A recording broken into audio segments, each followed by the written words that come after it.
Hello friends, my name is Kajal और आप सभी का स्वागत है मेरे चैनल पर। और आज की इस वीडियो में हम डिस्कस करने वाले हैं यूपीडीएलएड सेकंड सेमेस्टर सब्जेक्ट आपका सामाजिक अध्ययन है। और आज के इस वीडियो में हम 2017 के प्रीवियस पेपर डिस्कस करेंगे। ठीक है, इसके पहले हमने वर्तमान भारतीय समाज और उसके बाद प्रारंभिक शिक्षा के नवीन प्रयास, और आज यानी शाम के 5 बजे इस क्लास की टाइमिंग होती है सामाजिक अध्ययन, और इसमें हम 2017 के प्रीवियस पेपर हल करेंगे। तो चलिए फ्रेंड्स शुरू करते हैं। वीडियो को लाइक कर दीजिए, और अगर आपने दोनों वीडियोस नहीं देखे हैं तो आप सभी को डिस्क्रिप्शन बॉक्स में लिंक मिल जाएगा, आप वहां से जाकर देख सकते हो। तो सबसे पहले देखिए, आपका जो सामाजिक अध्ययन जो होता है ये 50 नंबर का होता है, जिसमें से आपको 25 नंबर लाना अनिवार्य होता है। और 3 टाइप से क्वेश्चन पूछे जाते हैं, बहुविकल्पीय, अति लघु और लघु उत्तरीय।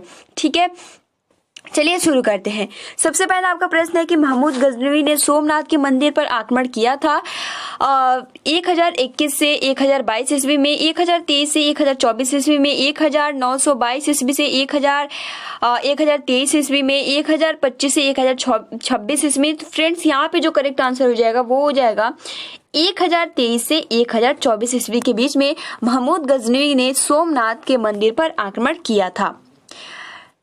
सेकंड आपका क्वेश्चन है कि तराइन के मैदान में मोहम्मद गोरी का किस राजा के साथ युद्ध हुआ था? जयपाल के साथ, जयचंद के साथ, आनंदपाल के साथ, पृथ्वीराज चौहान के साथ। तो ये बहुत ही महत्वपूर्ण प्रश्न है और आप सभी को याद भी होगा। तराइन के मैदान पे मोहम्मद गोरी और पृथ्वीराज चौहान के बीच में तराइन का युद्ध हुआ था। तो ऑप्शन नंबर यहाँ पे डी करेक्ट आंसर हो जाएगा। अगला आपका प्रश्न है कि गुलाम वंश का प्रथम सुल्तान था इल्तुतमिश, गियासुद्दीन बलबन, कुतुबुद्दीन ऐबक, रजिया सुल्तान। तो ये भी हमने डिस्कस किया है, इसका जो आंसर हो जाएगा वो हो जाएगा कुतुबुद्दीन ऐबक ने गुलाम वंश का प्रथम सुल्तान था। अगला जो आपका प्रश्न है कि गियासुद्दीन बलबन दिल्ली का शासक बना 1206 ईस्वी में, 1210 ईस्वी में, 1211 ईस्वी में, 1266 ईस्वी में। तो गियासुद्दीन बलबन दिल्ली का शासक बना था, वो बना था 1266 ईस्वी में। फिफ्थ आपका प्रश्न है कि दिल्ली में लोधी वंश की स्थापना की बहलोल लोधी ने, सिकंदर लोधी ने, इब्राहिम लोधी ने, संग्राम सिंह लोधी ने। तो दिल्ली में लोधी वंश की जो स्थापना की थी वो की थी बहलोल लोधी ने। ऑप्शन नंबर और यहाँ पे राइट आंसर हो जाएगा। 6 आपका प्रश्न है कि तालीकोट का युद्ध हुआ था सन 1565 में, सन 1568 में, सन 1560 में, सन 1590 में। तो तालीकोट का युद्ध हुआ था वो हुआ था 1565 में। ऑप्शन नंबर और यहाँ पे राइट हो जाएगा। अगला आपका 7वां प्रश्न है कि विजयनगर की साम्राज्य की शासन व्यवस्था में राज्य को कितने प्रांतों में बांटा गया था? 6 प्रांत में, 15 प्रांत में, 20 प्रांत में, 30 प्रांत में। तो विजयनगर साम्राज्य की शासन व्यवस्था में राज्य को 5 प्रांतों में बांटा गया था। ऑप्शन नंबर 6 यहाँ पे राइट हो जाएगा। अगला आपका 8वां प्रश्न है कि पृथ्वी का आकार है गोल, चपटा, वर्गाकार, त्रिभुजाकार। तो फ्रेंड जैसे कि पृथ्वी का आकार है गोल, आप अंडाकार भी कह सकते हो। ठीक है, ऑप्शन नंबर अ यहाँ पे करेक्ट हो जाएगा। अगला आपका प्रश्न है कि भारत में ग्रीष्मकालीन वर्षा का मुख्य कारण है चक्रवात, मानसूनी हवाएं, व्यापारिक हवाएं, पछुआ हवाएं। तो भारत में ग्रीष्मकालीन वर्षा का मुख्य कारण है वो हो जाता है मानसूनी हवाएं। ऑप्शन नंबर ब यहाँ पे करेक्ट आंसर हो जाएगा। अगला आपका प्रश्न है कि संविधान लागू किया गया 1946 में, सन 1949 में, सन 1950 में, सन 1948 में। तो फ्रेंड्स संविधान लागू किया गया था वो किया गया था सन 1950 में। ऑप्शन नंबर स यहाँ पे राइट हो जाएगा। अगला आपका प्रश्न है कि सेल्यूकस तथा चंद्रगुप्त मौर्य के बीच में युद्ध हुआ था 326 ईसा पूर्व में, 321 ईसा पूर्व में, 322 ईसा पूर्व में, 305 ईसा पूर्व में। तो सेल्यूकस तथा चंद्रगुप्त मौर्य के बीच में युद्ध हुआ था वो हुआ था 305 ईसा पूर्व में। ऑप्शन नंबर यहाँ पे डी राइट हो जाएगा। 12 आपका प्रश्न है कि मौर्य साम्राज्य का अंतिम सम्राट कौन था? अशोक, कुणाल, बृहद्रथ, पुष्यमित्र। तो मौर्य साम्राज्य का अंतिम जो सम्राट था वो था बृहद्रथ। ठीक है, बृहद्रथ यहाँ पे राइट हो जाएगा। गुप्त संवत का प्रारंभ वर्ष था या वर्ष है 319 ईस्वी, 375 ईस्वी, 380, 335। तो फ्रेंड्स आई थिंक हमने कल आप सभी को बताया भी था, यहाँ पे राइट हो जाएगा 319। ठीक है, गुप्त संवत से रिलेटेड मैंने जब कल हमने डिस्कस किया था तो बहुत ही अच्छे से आप सभी को याद भी होगा। यहाँ पे हो जाएगा 319 ईस्वी। अगला आपका प्रश्न है कि 10 अवतार मंदिर है भूमरा से, देवगढ़ से, खजुराहो में, भीतर गांव में। तो फ्रेंड्स ये भी हमने डिस्कस किया था, जो 10 अवतार मंदिर जो कि गुप्त काल से रिलेटेड है। ठीक है, और ये देवगढ़ में स्थित है। ऑप्शन नंबर ब यहाँ पे राइट हो जाएगा। ठीक है, ये वाला। अगला आपका प्रश्न है कि पाल वंश की स्थापना किसने की थी? धर्मपाल ने, लक्ष्मण सेन ने, गोपाल सेन ने, देवपाल ने। तो पाल वंश की स्थापना की थी, वो की थी गोपाल ने। ऑप्शन नंबर यहाँ पे स राइट आंसर हो जाएगा। ठीक है, अगला जो आपका प्रश्न है कि ठीक है, तो देखिए फ्रेंड्स, अगर हम बात करें पाल वंश से रिलेटेड कुछ महत्वपूर्ण पॉइंट, तो देखिए इसकी जो शुरुआत यानी गोपाल ने 750 ईस्वी में किया था और इस वंश की जो राजधानी है वो क्या है? मुंगेर है। ठीक है, और फ्रेंड्स जो इसमें सबसे महत्वपूर्ण है कि पाल वंश के प्रमुख शासक कौन कौन से थे, तो देखिए धर्मपाल। तो इसलिए बहुत ज्यादा कंफ्यूज होता है, लेकिन आपको ये याद रखना है कि पाल वंश की जो स्थापना की थी वो गोपाल ने की थी।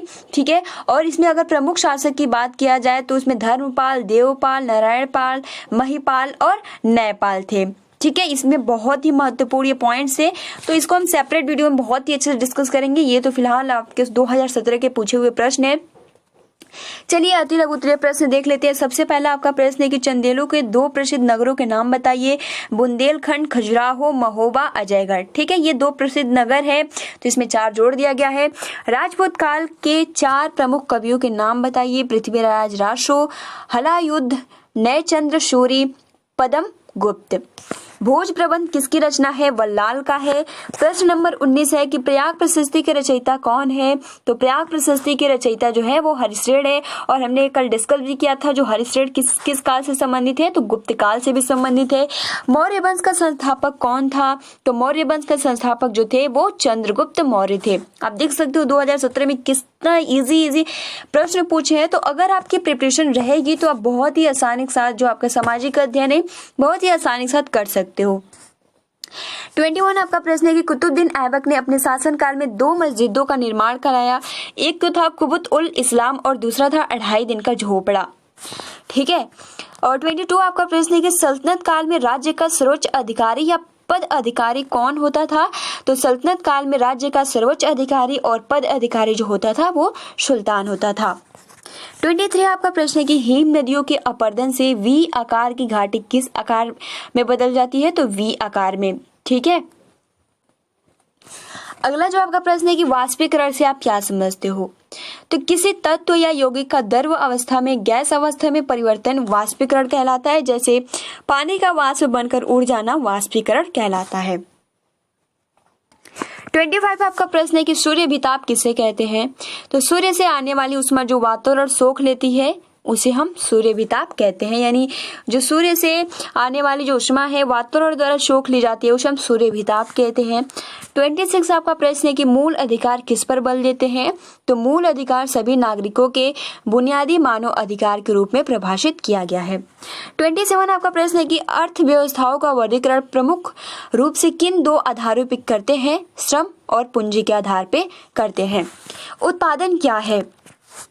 उत्पादन अर्थशास्त्र में उत्पादन औद्योगिक प्रतिष्ठानों द्वारा वस्तुओं, सामानों या सेवाओं को निर्मित करने की प्रक्रिया को कहते हैं।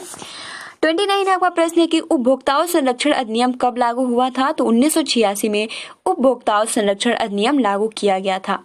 भारत किस गोलार्ध में स्थित है? तो भारत उत्तरी तथा पूर्वी गोलार्ध में स्थित है।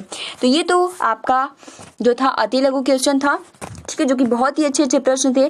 देखिए लघु उत्तरीय प्रश्न में आपका पहला प्रश्न है कि चंद्रगुप्त मौर्य की मृत्यु और बिंदुसार का राज्यारोहण किस सन में हुआ था? बहुत ही महत्वपूर्ण, इससे रिलेटेड क्वेश्चन करके आते हैं।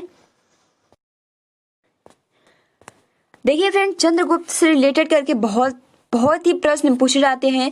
सबसे पहला प्रश्न कि मौर्य साम्राज्य की स्थापना किसने की है? तो चंद्रगुप्त मौर्य ने की है। और देखिए चंद्रगुप्त मौर्य का जन्म कब हुआ? तो 345 ईसा पूर्व में हुआ था। और फ्रेंड जैसे कि आप सभी को पता है कि चाणक्य हो गए, मेगस्थनीज हो गए, ये ऐसे लेखक है जो कि चंद्रगुप्त के बारे में बहुत ज्यादा कुछ अपने लेख में लिखे हैं। ठीक है, और फ्रेंड्स यहाँ पूछ रहा है कि चंद्रगुप्त की मृत्यु के बाद बिंदुसार का राज्यारोहण किस सन में हुआ? तो देखिए फ्रेंड्स, अगर हम बात करें कि चंद्रगुप्त मौर्य का जो उत्तराधिकारी बना था वो बिंदुसार हुआ था। ठीक है, और 298 ईसा पूर्व, बहुत ही महत्वपूर्ण है, 298 ईसा पूर्व में मगध की राजगद्दी पर बैठे थे बिंदुसार। ठीक है, और देखिए फ्रेंड्स, अगर हम बात करें कि बिंदुसार आजीविक संप्रदाय के अनुयायी थे। ठीक है।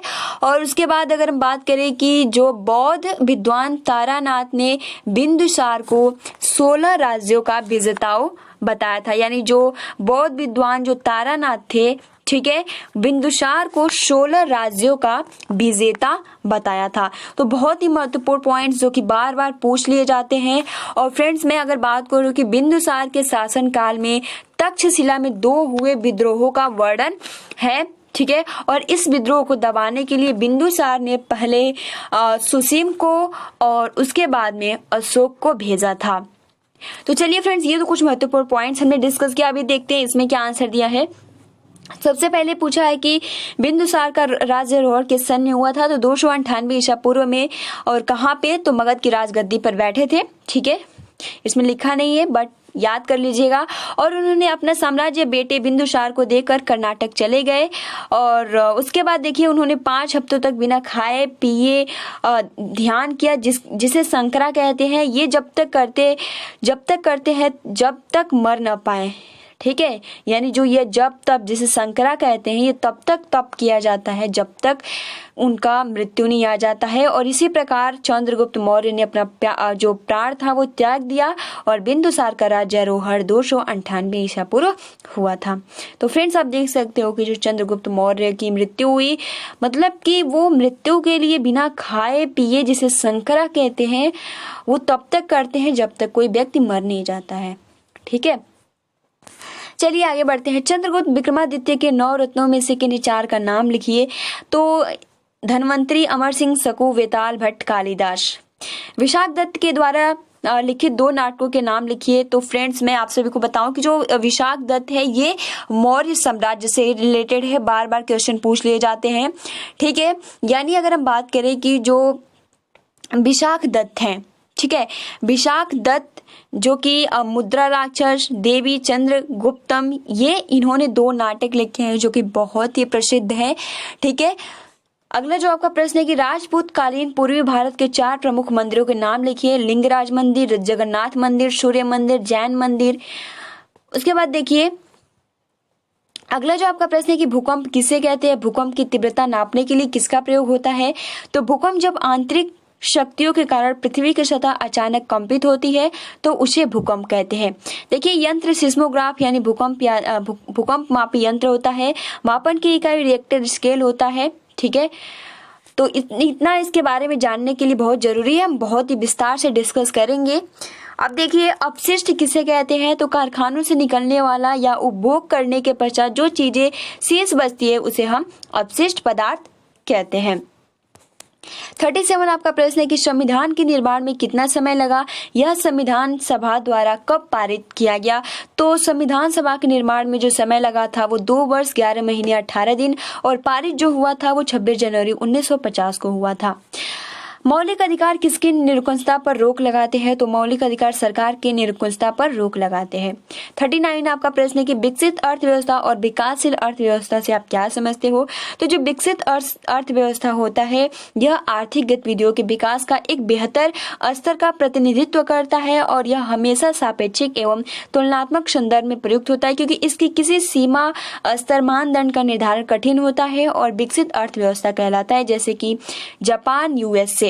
अब बात कर लेते हैं विकासशील अर्थव्यवस्था, तो यह जो विकास की ओर अग्रसर अर्थव्यवस्था का सूचक है। सभी अर्थव्यवस्था इस श्रेणी में आती है, परंतु इसका प्रयोग वैसी अर्थव्यवस्था को शिक्षित करने के लिए होता है जो पिछड़ी, ठीक है, उसमें क्या था कि एक सापेक्षिक तुलनात्मक संदर्भ में प्रयुक्त होता है और क्योंकि इसकी किसी सीमा यानी कोई स्तर मानदंड का निर्धारण कठिन होता है उसे हम क्या कहते हैं, विकसित।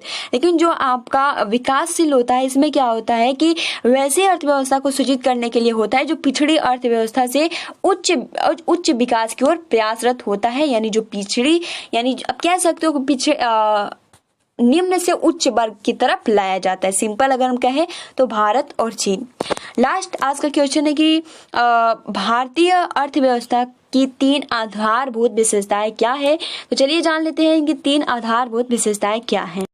तो देखिए फ्रेंड्स, पहला जो हो जाएगा वो हो जाएगा आर्थिक विशेषताएं, सामाजिक विशेषताएं और राजनीतिक विशेषताएं। ठीक है, ये बहुत ही महत्वपूर्ण है और बहुत ईजी क्वेश्चन है कि भारतीय अर्थव्यवस्था को 3 आधारभूत विशेषताएं क्या है। तो इसमें पहला आर्थिक विशेषताएं, सामाजिक विशेषताएं और राजनीतिक विशेषताएं आ जाती है। ठीक है, भारत एक क्या है, विकासशील राष्ट्र है। तो फ्रेंड्स, आज के लिए इतना ही है। जितने भी आपके 2000 क्वेश्चन के 40 पूछे हुए प्रश्न थे, तो अगर सामाजिक अध्ययन अगर आप बहुत ही अच्छे से पढ़ लेते हो तो कोई भी दिक्कत नहीं होगी। ठीक है, तो फ्रेंड्स, आज के लिए इतना ही। वीडियो को लाइक कर दीजिए और ज़्यादा से ज़्यादा अपने फ्रेंड्स मित्रों को शेयर कीजिए और जितने भी क्वेश्चन है इसका नोट्स बना लीजिएगा। ठीक है, मैं जो ये PDF है मैं आप सभी को टेलीग्राम पे शेयर कर दूंगी। तो फिलहाल आज के लिए इतना ही, मिलते हैं 9 बजे वाली क्लास में। और फ्रेंड, जैसे कि आप सभी को हम बता दें कि आप सभी के बहुत सी कमेंट्स थे कि आप मतलब लास्ट में मॉक टेस्ट भी, जैसे साइंस का क्लास चलता है, ठीक है, सोमवार, मंगलवार, बुधवार, तो पहले हम क्वेश्चन आंसर डिस्कस करेंगे, फिर उसके बाद ऑब्जेक्टिव क्वेश्चन, तो उसका आप सभी को आंसर करना होगा। ठीक है, तो चलिए आज के लिए इतना ही, मिलते हैं 9 बजे वाली क्लास में। Thanks for watching, take care and best of luck.